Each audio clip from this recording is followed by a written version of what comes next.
Good morning and welcome to Manhood Monday with Coach Ellis. You know, it's been a few weeks since I've been with you. A lot has been happening in the interim. Some of you know that I buried my mother last month, or maybe a month before last, and I took May off to kind of get myself back together. So when I was home, I had a chance to actually witness some manhood moments happening, and I want to share a few of them with you over the coming days. But I want to share this one with you in particular. Yeah, I would call this one in sickness and in health. Till death do we part. We all take those vows when we get married, and we really don't know, honestly, what that truly means. We don't suspect that we'll have to deal with the in sickness part other than a cold or a stomach ache or something like that. But what happens when that sickness becomes cancer?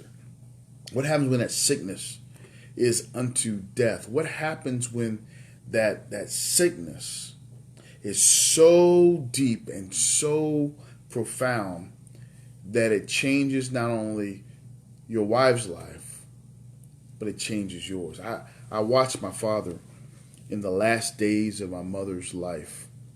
I watched him help her transition. I watched him ensure she knew she was loved. I watched him minister to his wife and provide an example to his daughter and to his sons. Here's what I had a chance to witness. I had a chance to witness him not taking personal offense at things my mom would say out of pain and a little bit of delirium. I watched him not respond to the things she would say when she was racked with pain, or when she simply wasn't in her right mind. I watched him when she was fussing. I watched him hold her and cuddle her. When she was sleeping, I watched him kiss her. When she was upset, I watched him whisper in her ear, and I saw her respond to him. I saw him love her in a firm but gentle way to ensure she always knew she was safe, she was loved, and she was cherished. You know, in our coaching practice, we get a chance to talk to a lot of men about their relationship with their wife.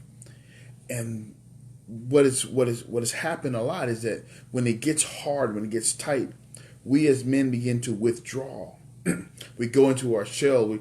If she says something that we don't like, then our feelings are hurting. When we get all in our feelings and come back to ourselves. But I watched my dad do the exact opposite.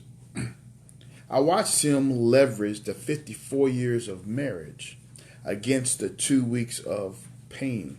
I watched him leverage the birth, the family structure, the fact that he and his wife had sons and daughters. I watched him leverage that against any accusations being hurled based on the pain. I watched him leverage the idea that he provided for her in his own heart, leverage that against the fact that he was helpless to relieve her of her pain.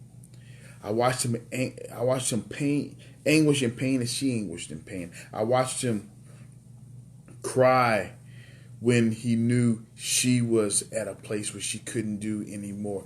I watched him watch her take her last breath. And in that, he loved her so much that it permeated the entire environment. I want you to know that as men, he did not figure it out at the end. What happened in the end of my mom's life was a continuation of what he had been practicing every day he was with her. Sometimes there were better days than other days. Let's be honest. We're all grown folks. We know it's not always a day of sunshine.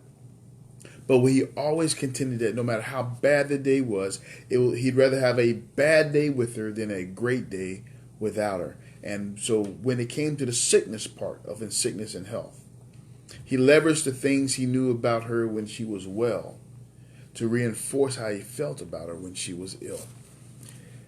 So men, on this Manhood Monday, what I commend to you is that you practice a lifestyle of providing for your wife, for loving your wife, for preferring her over yourself, for giving her her heart's desires, for wanting her comfort and her care, and for protecting you. Make it a habit, a lifestyle of doing that in the health piece, so that in the sickness piece, it is of no question what you're going to do on her behalf.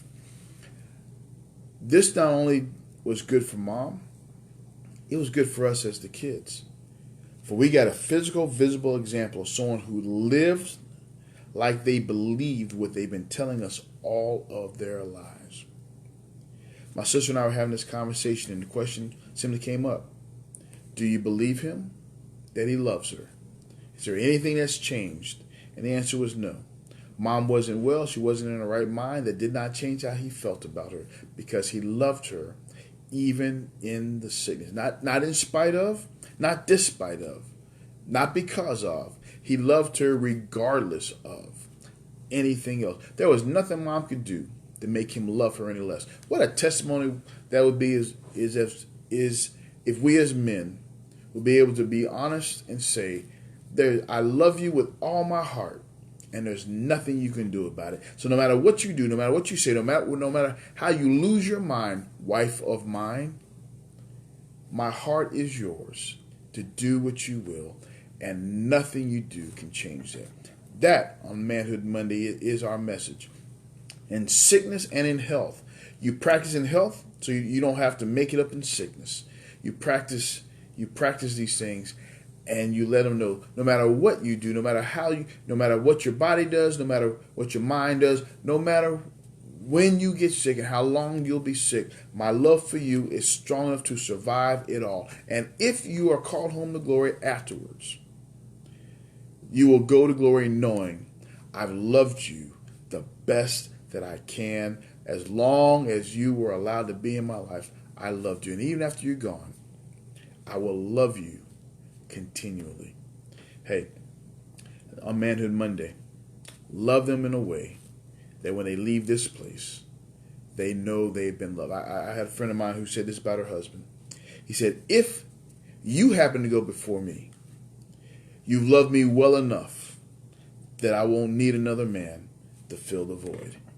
What a testimony to great men. Dad, I love you. Men, we can do this.